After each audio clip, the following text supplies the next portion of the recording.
What am I supposed to tell you? I'm enjoying leaning up against a cum-soaked wall with people jacking off in an alley? Hello, I am Kay Anderson, and you are listening to Lost Spaces, the podcast that mourns the death of queer nightlife. Every episode, I talk to a different person about a venue from their past, the memories that they created there, and the people that they used to know. The golden age of cruising. Now, as far as I know, no one has quite pinpointed the exact years of this magical era, but the 70s were definitely part of it. It was post-Stonewall, so there was a new kind of hope and enthusiasm and confidence within the community. And crucially, it was also pre-AIDS and HIV, which meant that there was less shame attached to sex. It was at the tail end of the 70s that this week's guest, the award-winning filmmaker Glenn Gaylord, first moved to LA. At this point, he was too young to go to the clubs, but he was also too horny to stay at home, and so he found himself gravitating towards the gay bookshop, Drake's. Now, there was tons of cruising that was happening inside Drake's at the back of the store, but there was also a lot that happened on the streets in the neighborhood surrounding the shop. Like, a lot. Like, you're going to find it hard to believe how much was actually happening. But don't take my word for it. Why don't we see what Glenn has to say?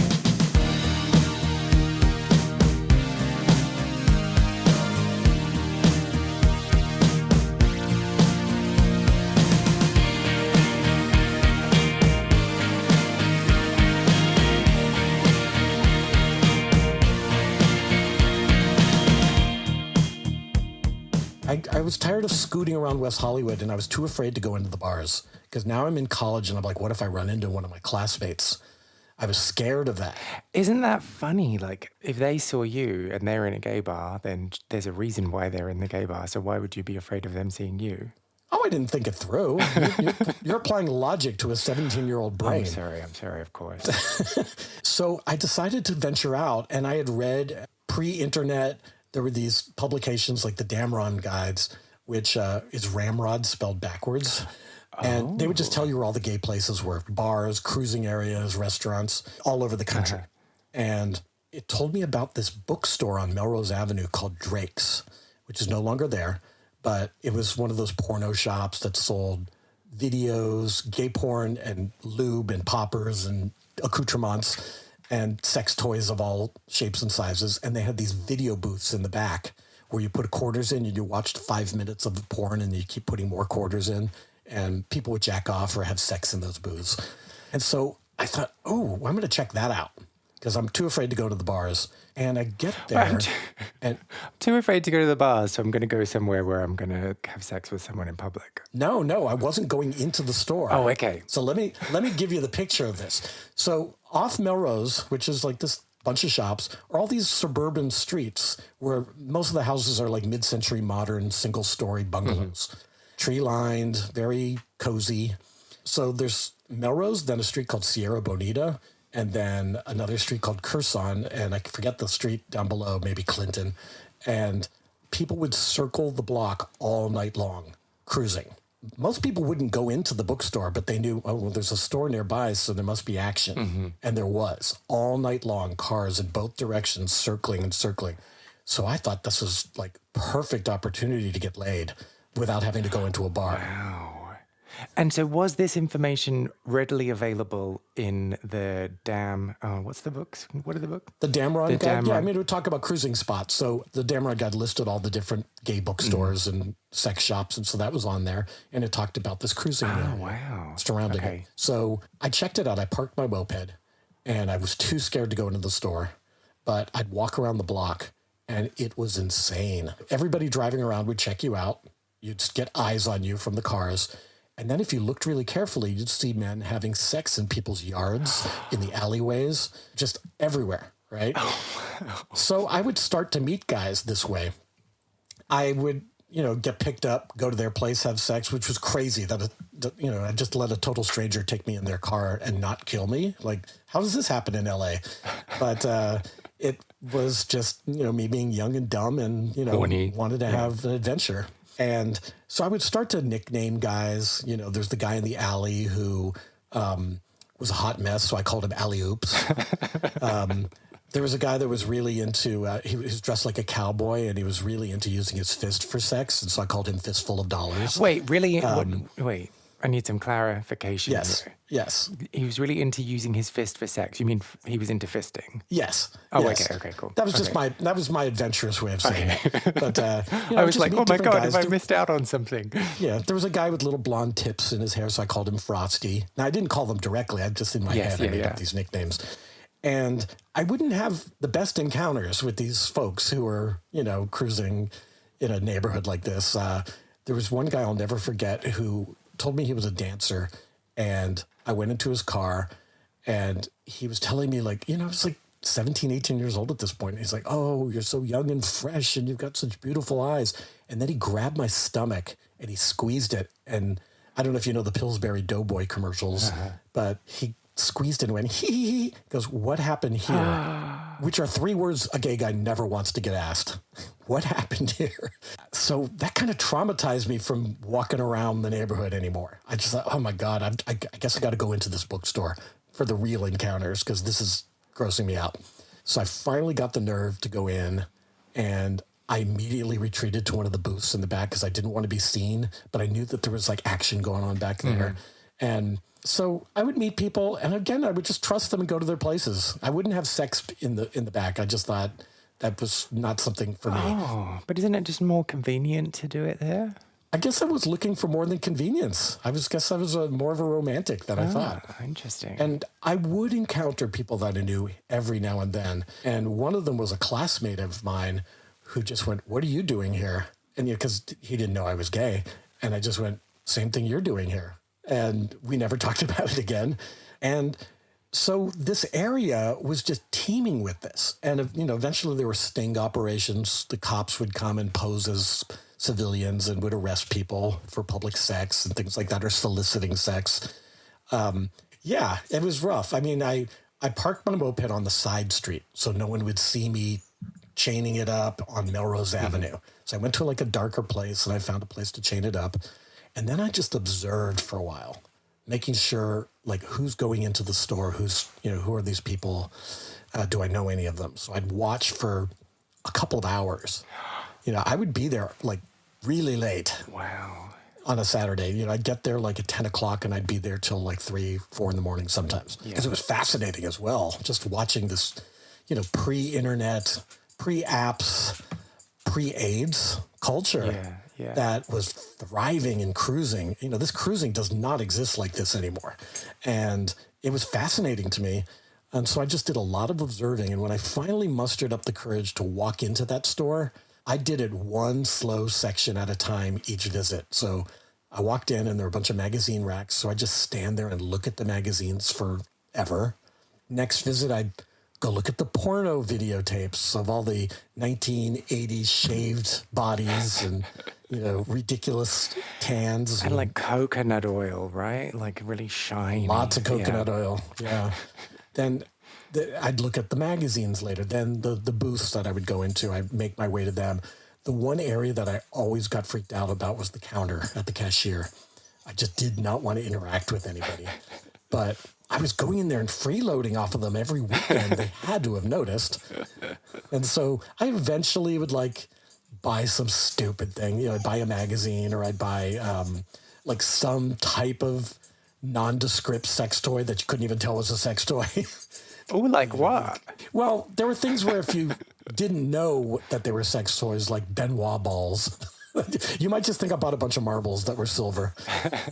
So, yeah, it was scary. Do you remember, how many visits before you plucked up the courage to go into the back room? Well, I think I went in the first time I went in, actually. Oh, okay. And then I figured the lay of the land and figured, I'm going to run into someone that way. Let me next time pull it back. So I think I went into the back room the first visit. Ah, well, that's interesting because you this is me making lots of assumptions, so correct me if I'm wrong, but you were kind of going there to have sex. And if the back room was too crazy on that first visit, what was the compulsion to go back? Well, first of all, I could hide in a booth, and then I could kind of look out onto the main floor and see who's there. So it was a good spot for that. And, silly me, I thought I'd meet somebody that would want to go on a date. That just didn't happen. This is where you went if you were closeted and you want to hook up. Yeah. And can we talk a bit about that? Because you have talked already in the conversation about how you were romantic, how you were looking for that kind of connection. Yeah. And I suppose like the age thing is an element of this because you were not old enough to get into bars. But why did you think that going to this space in particular was somewhere where you could meet people? Well, it was also part of the culture. This wasn't a culture of romanticism. There were no legalized gay marriage. There wasn't a lot out there that you could find to live up to. And so the culture was very sex-based and the talk was very sex-based and everyone sexualized each other. And that seemed to be the extent of it from what I had experienced. I was too afraid to go into the gay bars at this point because I thought I'd run into people I knew. And this seemed to be a place that might be safer. I didn't have anything to compare it to know that this wasn't a romantic zone. And, they existed at the time. It's just, I was not evolved enough to seek that out or feel comfortable enough to seek it out. Is it, so I'm just thinking about my own experiences here. And again, it might not be your experience. Do correct me if I'm wrong, or if it doesn't chime with your experience rather. I think for me, when I was younger, rushing into sex was kind of a way of trying to establish closeness quickly. Yeah, and I would take it further in my head than it was in actuality. Yeah. I would think I'm forming this amazing bond with somebody when they just wanted to get off. Yeah, and they'll say anything in the moment. Of course. Because they're hot and ready and they don't want to scupper anything from happening. Yeah, I think that happened to me a lot as well. And I was just so ready to believe. So talk me through your approach to cruising. Like, what do you do? Are you the aggressor or are you the opposite of aggressor? What's the opposite of aggressor? Are you the passive person? Yeah. Yeah, I was more passive because I didn't have the car. So I would be the one walking around. Guys driving around might stop and roll their window down and invite me in. So I had to be the one they came to. I couldn't just jump in front of their cars, or I could have, but that would have been silly. So yeah, I took a much more passive approach because that was safer as well. In my head, I'm not the one who's taking a chance and might run into someone I knew, for example. I could check out, look in the car, see if it was someone I knew or not, and then if I was attracted and felt safe. But it was a snap decision. It was like, I've got to get in this car. Oh, yeah. So if I come along, let's imagine I'm driving my car and I've pulled up next to you. I've rolled my window down and I'm like, hey, want to get in? What's your decision-making process? Well, I would have a conversation for, a long 2 minutes. Oh, so you'd know my whole backstory by then, yeah. Oh, yeah. I mean, we'd always start with, how's your night? And, they'd ask me how my night is. I'm like, what am I supposed to tell you? I'm enjoying leaning up against a cum-soaked wall with people jacking off in an alley. Like that's in my head, but I'm just like, oh yeah, it's a hot and horny night tonight. Like some stupid porno talk like that, which I learned to get to quickly. Hoping against hope that they'd say, would you like to grab a nice meal first? Can we talk about this over some, chicken medallions? But no, romance. Didn't happen that way. Yeah. I don't think I was made for the cruising era.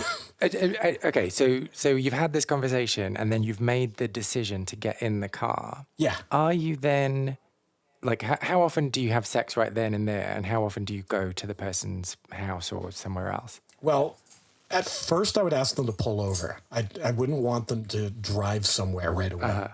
Say, hey, pull over, let's have a chat. And so we would, and I would just kind of figure out a little bit about them, see if they're making eye contact, see if they feel genuine. And then, they'd either want to just jerk off in the car or go back to their place.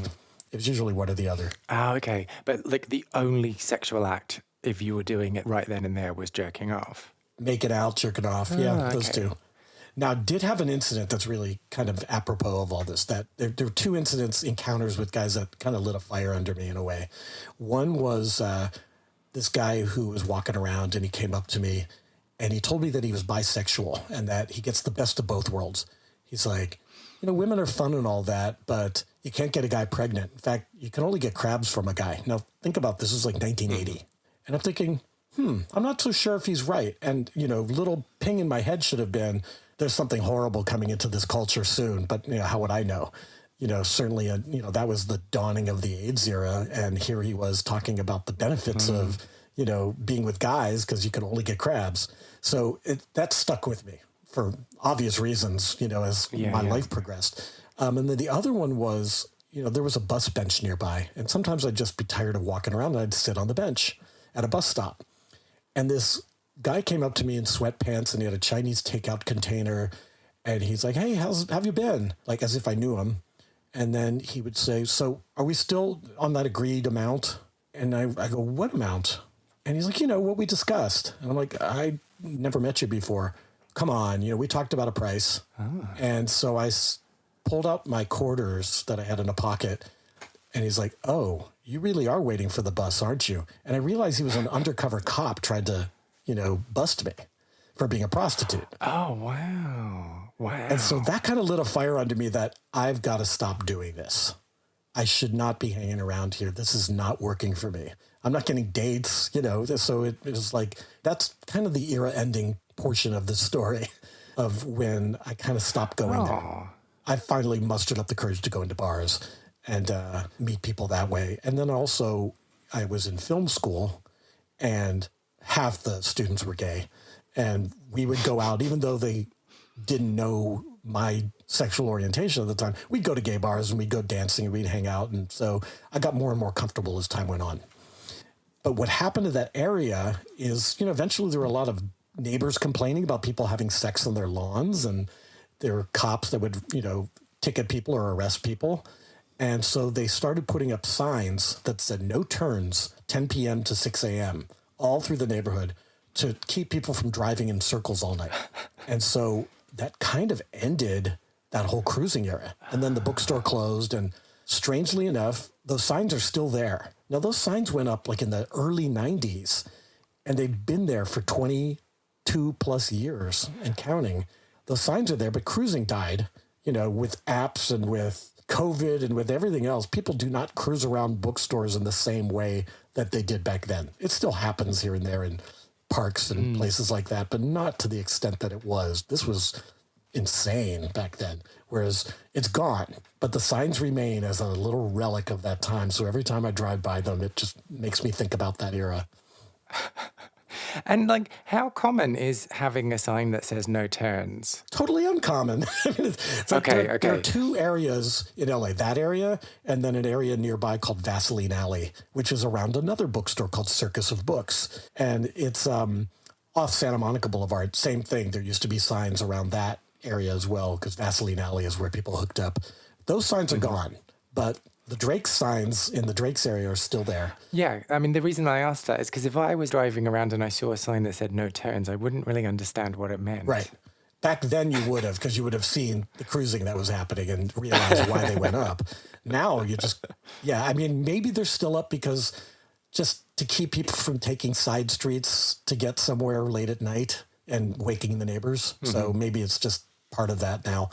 But it's a funny story about this whole no turns thing and the whole cruising. Are you familiar with the actress named Debbie Mazar? Is she an old white lady? I don't know about old. I don't define old, but no. So Debbie Mazar is strikingly beautiful. She's got Siberian husky blue eyes. Oh, yeah. I'm looking her up. Yeah. Thick Brooklyn accent. Well, I met her because we worked together on a movie called Little Man Tate that Jodie Foster directed. Oh, yes. And she and I became friends and discovered later that we were neighbors. And so she lived, I think, 4 blocks from me. And she lived in the Vaseline Alley area at the time. So I asked her one time, what's it like with all the guys that cruise around here? She goes, oh, God. She goes, people are sucking each other off on my front lawn. They're jacking off. They're having sex. Some of them are fucking on my front lawn. And so every now and then I'd have to come out late at night and say, excuse me, fellas, I've got my daughter in here. And she goes, little did they know that my daughter was my poodle, Dolores, but it got them away. And then I have an ex who also still lives in that area, the Vaseline Alley area, and he got tired of guys hopping his backyard fence to have sex in his backyard at night. And so he rigged his tree that people would climb over with bricks so that the bricks could possibly fall on them while they're jumping into his yard. And I said, you can't do that. If a brick hit someone in the head, they could die and you would be charged with manslaughter. And so I think he eventually got motion sensor lights to scare them away. I go, that's much safer. But people would go to drastic measures to try to deter this, is the point of this, whether you claim you have a daughter or you put up lethal weapons in your trees. I just can't imagine people being that brazen. Like, I can't imagine you'd be like, oh, yeah, this person's backyard. That's a great idea. Well, whether it's closeted or not, sexual urges are very powerful things for people, and especially if they were closeted or living in an environment of shame and that they'll get it any way they can. Sure, but like if you get caught in someone's back garden by the person whose garden it is, that's a bit more shameful than... Oh, it's trespassing. It's illegal. Well, there's that as well. But like, you're being seen doing the sex, like it's hardly discreet is what I'm trying to say. No, it would have been discreet had he not put up lights. I mean, it was very dark back there. It probably was as good a place as any in LA. I mean, it's not like we have rolling hills and grass like we did back in Ohio. It's just, a lot of cement and palm trees. Well, I still find it difficult to understand people's thought processes in like, oh yeah, let's go in this person's back garden. I also think you have to take yourself back to that era. We did not have the conveniences that we have now. Now you can use your finger to find somebody on your phone. And then you had to really make an effort. And you weren't given positive images in media or being taught in school what your life could be like, not being given examples of happy lives. You're only seeing gay people, ending up killing themselves or dead in movies or being the butt of jokes. So in that kind of culture, you don't think that you're going to have a happy ending. And so you're just taking chances and getting it how you can. So in your experiences of walking along those streets and around the block all night when you were a 17-year-old, what do you think cruising taught you about life? Well, other than the later lesson that I learned that it was a waste of my time, it wasn't serving me well, it taught me that I'm much bolder than I thought I was. That this took a lot of guts and they were not smart decisions. Anything could have happened to me. I could be buried in the mountains somewhere right now for what I was doing. There are serial killers out there, especially in Los Angeles. It's not a safe place. There has been a lot of creepy, crazy stuff happening in this big, giant city. And so it made me feel like maybe I'm stupidly bolder, but I have a lot of guts doing that. That's really the takeaway for me. I can't believe I trusted people and went out there and put myself on the line when I was 17 years old. I was just a baby. Sometimes you have to be like stupidly bold. Yeah. You have to take that leap of faith. Yeah. Not that I'm like advocating getting in cars with strangers, but... No, I do have regrets of it. I wish I were bolder 5 years later, that I didn't start when I was 17. I wish I had started when I was 23, because then I would have known that guys wear condoms too, and that there's something out there that you need to avoid. And I didn't know that. We didn't have a name for it. Didn't know it was out there. So yeah, I feel like, God, I was born 5 years too early. So what are you saying? You're saying that you wish that you had just not explored the sex part of your identity until you were older? No, I just wish I was born later. I still might have done it at the age of 17, but just 17 in the mid-'80s and not in the late 70s. Yeah, I never trust people who say they have no regrets. Like, so you learn nothing in your life? Nothing? Really? You've got to regret something. I regret something on a daily basis. Like, if I lose my temper or swear in front of a baby at a park, And so this is one of those regrets. Wait, are you swearing at the baby or just in front of the baby? I'm not going to tell you that. But I see, I guess this just depends on how you look at regrets, right? I mean, yeah, but I think that regrets are honest and that, it's okay to have regrets. You learn from them. Well, you can identify areas that you need to learn and grow from. Yeah, but I think that's why a lot of people say that they don't regret things, because they've taken the opportunity to learn and grow from it. Yeah, and that's great. That's healthy. But there's still things I wish that I hadn't done. If I could go back, I would have had somebody even told me, like, gay guys should wear condoms. Back then it was the only thing you can catch from them is crabs, as that guy said so long ago. I wish that there was recognition and that you were taught these things in sex education in schools, but we've got a world that's so hung up on, what their religious leaders tell them is acceptable in this life because of a book that was given to them and they were indoctrinated. And I don't want to get into a whole anti-religious thing because I think there's good and bad there. But I wish that all of these educational opportunities were available to me, because I absolutely would be telling a different story. I guess but then you would just be a totally different person. Yeah, that's exciting, isn't it? Like, I wonder, like a sliding door scenario, I wonder what my life would have been had I done that. What if you were just a total douchebag, though? Maybe. But then I could learn and grow from that. Could you? Do douchebags grow? I don't know. Sure. I know some douchebags who became good people. Do you have any memories of drakes or clubbing from your own queer scene that you want to share? Well, if you do, I would love to hear from you. Go to lostspacesPodcast.com and find the section Share a Lost Space and tell me all about what it is you got up to.